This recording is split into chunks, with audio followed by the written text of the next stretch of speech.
বাজার হাটে এই গরু বিক্রি করতে আসছি। আমি 2,80,000 দাম চাচ্ছি।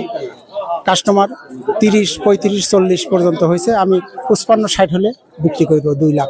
পাশের গরুর বাজার খুব কম, ওই 1.5 লাখ টাকার গরু কেনা বেচা হচ্ছে 1,30,000 টাকা।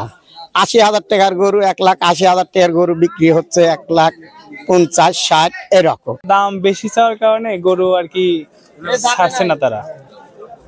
আর আমরা যারা ক্রেতা আছি আমরা জিনিসটার দাম বলতেছি, এই জন্য ওনারা মানে কি দ্বিধা সংকোচ আছে আসলে গরুর দাম কম না বেশি। ওনারা অনেকেই ছাড়ছে, অনেকেই ছাড়ছে না।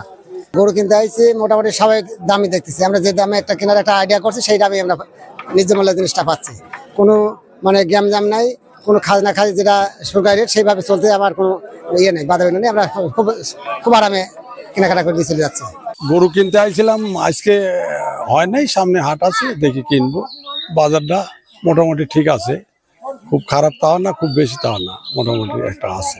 আজকে নয়াবাজার হাটে পর্যাপ্ত পরিমাণ ছাগল এবং গরু আমদানি হয়েছে।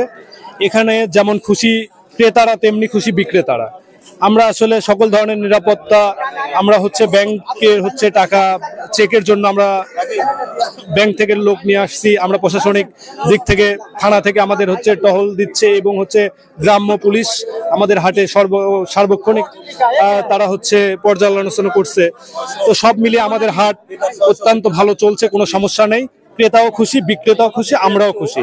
ইনশাল্লাহ হয়তো আগামী বুধবারে আমাদের হাটটা আরো জাঁকজমকপূর্ণ হবে, এই আশাটা আমাদের আছে।